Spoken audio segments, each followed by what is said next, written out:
Hi, I am about to pay my estimated quarterly taxes.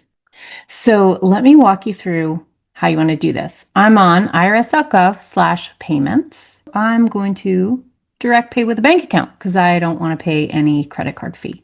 And now I know it feels a little confusing when you have a Schedule C and you want to be thinking of that as a business, but you're going to pay individual tax because your Schedule C is part of your personal income tax return. So that's the reason why it's a personal payment and not considered a business payment. All right, we're gonna put that in there. All right, here we go. Okay, I'm gonna select a reason for the payment. Here's the little drop down. It's very important you click estimated tax. You don't want to say balance due, right? It's tempting to do that. That's what you want to select if it's tax time, April 15th, and you're paying off the balance you owed from last year's taxes. When you're paying your estimates, you want to make sure it gets credited properly. So you pick estimated tax. All right. And this is just a little jargon, but the ES stands for estimates. That means basically I'm in the right place. All right, great. Estimated quarterly taxes are for the current year, unlike a balance due, which is for the past year or a previous, if it's back taxes, it could be even earlier than that. So the current year as I'm recording is 2025. I will click continue. Okay.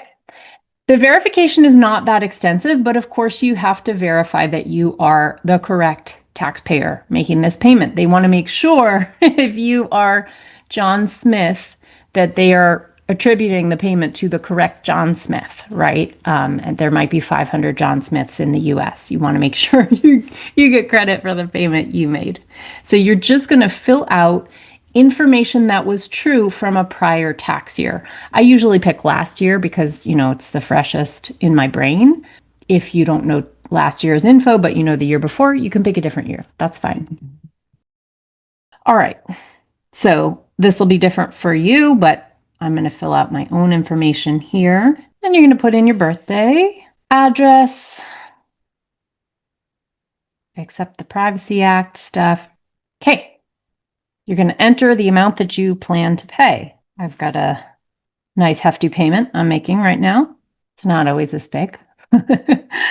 Now, as long as the money's in my account at the moment, I usually just pay it right away on the default day. You want to try to pick a date that is at least before or on the actual deadline, which for a June payment is the 15th. So you can set a different date from the default if you want to. I'm not going to. Okay. Okay, I always click, I would like to receive email confirmation. It's just good to have a receipt, right?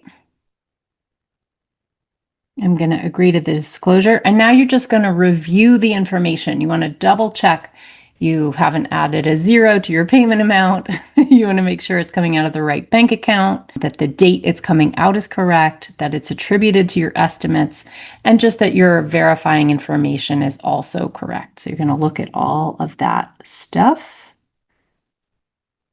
All right. And then you're going to just fill out your information to sign it.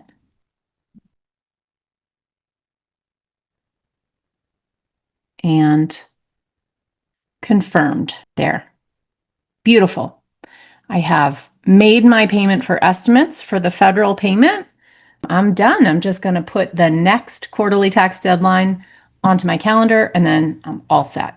Now, don't forget that if you owe estimated quarterly taxes to the Fed, you probably owe them to your state as well.